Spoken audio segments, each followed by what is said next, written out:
ইরানের আকাশে কি এবার দেখা যাবে রাশিয়ার সেই ভয়ঙ্কর যুদ্ধবিমান সুখোই? সত্যি কি তেহরানের সামরিক বহরে যোগ দিতে চলেছে রাশিয়ার তৈরি ৪৮টি অত্যাধুনিক যুদ্ধবিমান? যদি এই সামরিক চুক্তি বাস্তবায়িত হয়, তাহলে কি চলতি দশকেই বদলে যেতে চলেছে মধ্যপ্রাচ্যের শক্তির সেই পুরনো ভারসাম্য? এই প্রশ্নগুলো এখন সরাসরি উদ্বেগের কারণ হয়ে দাঁড়িয়েছে ইসরায়েলের জন্য। কারণ একদিকে ইরানের সামরিক সক্ষমতা বাড়ছে, অন্যদিকে ইসরায়েলের সামরিক নেতৃত্ব প্রকাশ্যেই ইরানের বিরুদ্ধে আকস্মিক হামলার হুঁশিয়ারি দিচ্ছে। ইসরায়েলের প্রতিরক্ষা বাহিনীর প্রধান ইয়াল সামের সম্প্রতি বলেছেন, ইরানের বিরুদ্ধে হঠাৎ আক্রমণের জন্য তারা পুরোপুরি প্রস্তুত, কিন্তু এই কঠোর ভাষার আড়ালে লুকিয়ে আছে এক গভীর দ্বন্দ্ব।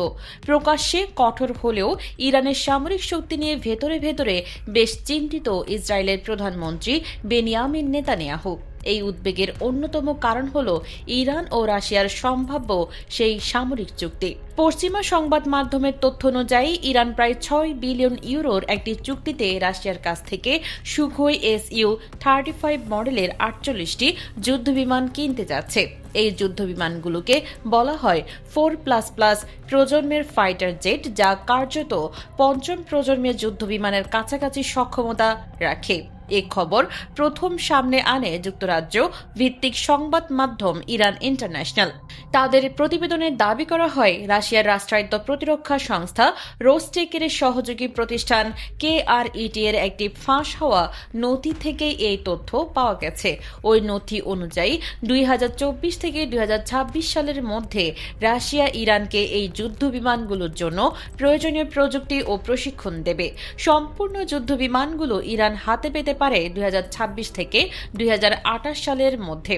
তবে এই চুক্তিতে রয়েছে আরেকটি গুরুত্বপূর্ণ মোড়।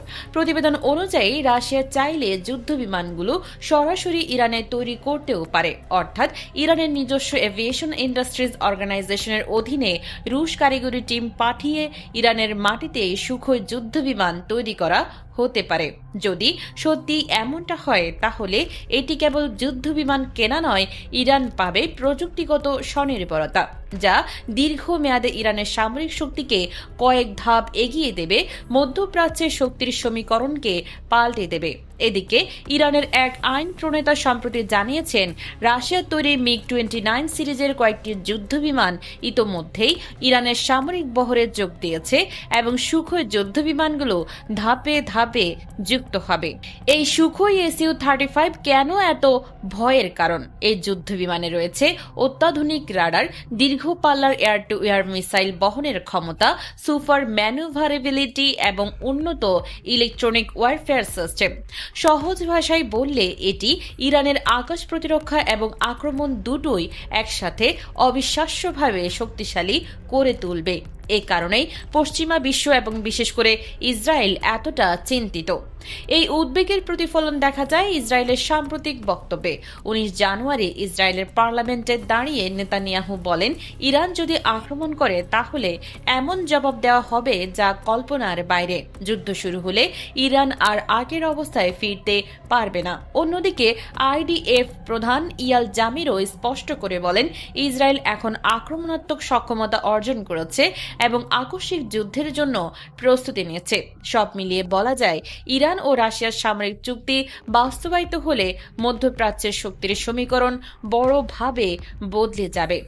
আর সেই পরিবর্তনের আশঙ্কায় হয়তো ইসরায়েল ও যুক্তরাষ্ট্রকে এখন চূড়ান্ত সিদ্ধান্ত নিতে কিছুটা বাধা দিচ্ছে।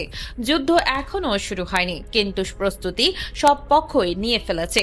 মধ্যপ্রাচ্যের আকাশে আবার যুদ্ধের আশঙ্কা যেন ঘনিয়ে আসছে। ইতিহাস যেন নতুন করে একই পথে হাঁটতে শুরু করেছে, যেখানে কথা বলার টেবিল ধীরে ধীরে সরে যাচ্ছে আর সামনে চলে আসছে যুদ্ধবিমান, রণতরী আর ক্ষেপণাস্ত্রের শক্তি। এই পুরো উত্তেজনার কেন্দ্রে এখন ইরান। বিশ্ব রাজনীতির মানচিত্রে ইরান বরাবরই একটি গুরুত্বপূর্ণ দেশ। তেল, ভৌগোলিক অবস্থান, সামরিক শক্তি আর আদর্শিক রাজনীতির কারণে দেশটি বহু বছর ধরেই যুক্তরাষ্ট্র ও ইসরায়েলের চোখের কাঁটা। কিন্তু সাম্প্রতিক ঘটনাগুলো পরিস্থিতিকে আরো বিপজ্জনক করে তুলেছে। একদিকে ইরানের ভেতরে চলছে সরকার বিরোধী বিক্ষোভ, অন্যদিকে ইসরায়েল সরাসরি যুদ্ধের হুমকি দিচ্ছে। আর এই দুইয়ের মাঝখানে দাঁড়িয়ে যুক্তরাষ্ট্র দেখাচ্ছে তার সামরিক শক্তি। এই তিনটি বিষয় একসাথে মিলেই মধ্যপ্রাচ্যকে ঠেলে দিচ্ছে একটি বড় সংঘাতের দিকে। বিশেষ করে ইসরায়েলের অবস্থান নিয়ে প্রশ্ন উঠেছে। এই উত্তেজনার মধ্যে ইসরায়েলের প্রধানমন্ত্রী বেনিয়ামিন নেতানিয়াহু দেশটির সংসদ নেসাটে একটি কড়া ভাষণ দেন। সেখানে তিনি স্পষ্ট করে বলেন, ইরান যদি ইসরায়েলের ওপর হামলা চালানোর সাহস দেখায় তাহলে এর জবাব হবে ভয়াবহ। তার ভাষায় এমন জবাব যা তেহরান আগে কখনো দেখেনি। এই বক্তব্য শুধু সামরিক হুমকি নয়, বরং রাজনৈতিক বার্তাও। নেতানিয়াহু ইঙ্গিত দিয়েছেন যে ইরান এখন ভেতর থেকে দুর্বল। তার মতে দেশটি এমন এক সংকটে ঢুকে পড়েছে যেখান থেকে আগের অবস্থায় ফেরা কঠিন। বিশ্লেষকরা বলছেন, ইসরায়েল এই বক্তব্যের মাধ্যমে ইরানের অভ্যন্তরীণ অস্থিরতাকে কাজে লাগিয়ে আন্তর্জাতিক চাপ আরও বাড়াতে চাইছে। তৃতীয়ত, যুক্তরাষ্ট্রের সামরিক তৎপরতা। এই উত্তেজনার মধ্যে যুক্তরাষ্ট্র চুপ করে বসে নেই। আন্তর্জাতিক সংবাদ মাধ্যম ও জাহাজ ট্র্যাকিং তথ্য অনুযায়ী মার্কিন নৌবাহিনীর পারমাণবিক শক্তি চালিত বিমানবাহী রণতরী ইউএসএস আব্রাহাম লিঙ্কন মধ্যপ্রাচ্যের দিকে এগিয়ে আসছে। কিছুদিন আগেও এই রণতরী ছিল দক্ষিণ চীন সাগরে। সেখানে চীনের উপর চাপ সৃষ্টি করাই ছিল মূল উদ্দেশ্য। কিন্তু পরিস্থিতি দ্রুত বদলেছে। এখন এই রণতরী সিঙ্গাপুর পেরিয়ে মালাক্কা প্রণালীতে ঢুকেছে, যা মধ্যপ্রাচ্যে যাওয়ার একটি গুরুত্বপূর্ণ সমুদ্রপথ। এই বহরের সঙ্গে রয়েছে 3টি অত্যাধুনিক যুদ্ধ জাহাজ।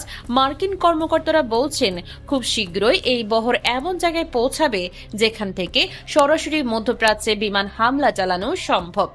এর পাশাপাশি যুক্তরাষ্ট্রের প্রেসিডেন্ট ডোনাল্ড ট্রাম্প ইরানের জন্য কিছু স্পষ্ট রেড লাইন টেনে দিয়েছেন। শান্তিপূর্ণ বিক্ষোভকারীদের হত্যা ও গণফাঁসির মতো ঘটনাকে তিনি একেবারে অগ্রহণযোগ্য বলেছেন। এই সীমা লঙ্ঘিত হলে কঠোর পদক্ষেপ নেওয়ার ইঙ্গিত দিয়েছেন। সবকিছু মিলিয়ে ছবিটা বেশ পরিষ্কার। একদিকে ইরানের ভেতরে রক্তক্ষয়ী অস্থিরতা, অন্যদিকে ইসরায়েলের প্রকাশ্য যুদ্ধের হুমকি, আর তার সঙ্গে যুক্তরাষ্ট্রের শক্তিশালী সামরিক উপস্থিতি। এই তিন দিকের চাপ মিলিয়ে মধ্যপ্রাচ্য এখন এক ভয়ঙ্কর সন্ধিক্ষণে দাঁড়িয়ে। তবে চমকপ্রদ তথ্য হলো, অনেকে ভাবছিলেন যুক্তরাষ্ট্র যে কোনো সময়ে ইরানের উপর সামরিক হামলা চালাতে পারে, কিন্তু রিপোর্ট বলছে ইসরায়েল নিজেই যুক্তরাষ্ট্রকে অনুরোধ করছে যেন এখনোই ইরানে হামলা না করা হয়। যে ইসরায়েল এত বছর ধরে ইরানকে সবচেয়ে বড় হুমকি বলে আসছে, তারা এখন হামলা থামাতে চাইছে কেন? এর উত্তরটা বেশ বাস্তব এবং কৌশলগত। ইসরায়েলি গণমাধ্যমের বরাতে জানা যাচ্ছে, তেল আবিব মনে করছে এখন যদি যুক্তরাষ্ট্র সীমিত আকারে ইরানে হামলা চালায় তাহলে সেটি ইরানকে দুর্বল করবে না, বরং উল্টোভাবে ইরানকে বড় ও ভয়ঙ্কর প্রতিশোধে উৎসাহিত করবে। অর্থাৎ ছোট হামলা মানেই বড় যুদ্ধের ঝুঁকি। ইসরায়েলের নিরাপত্তা বিশ্লেষকদের মতে ইরান এমন একটি দেশ যাকে আঘাত করলে সে একা চুপ করে বসে থাকবে না। তার রয়েছে হিজবুল্লাহ, হুতি, বিভিন্ন মিলিশিয়া, পুরো একটি প্রক্সি নেটওয়ার্ক। সীমিত হামলা হলে এইসব শক্তি একসঙ্গে সক্রিয় হয়ে উঠতে পারে।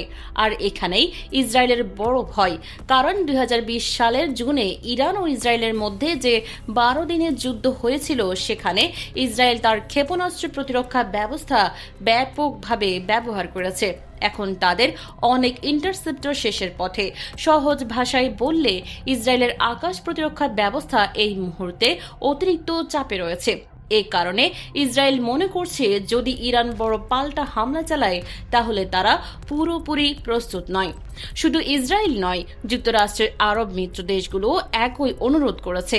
কাতার, সৌদি আরব সহ কয়েকটি দেশ ওয়াশিংটনকে জানিয়েছে এখন যুদ্ধ শুরু হলে পুরো মধ্যপ্রাচ্য অস্থিতিশীল হয়ে পড়বে। তেলের দাম বাড়বে, অর্থনীতি ধাক্কা খাবে, আর তার প্রভাব সরাসরি যুক্তরাষ্ট্রের ওপরও পড়বে। সব মিলিয়ে ট্রাম্পকে দেওয়া নেতানিয়াহুর সেই অনুরোধ একটাই কথা বলে, ইসরায়েল যতই শক্তিশালী দেখাক, বাস্তবে সে এখন পুরোপুরি নিরাপদ বোধ করছে না।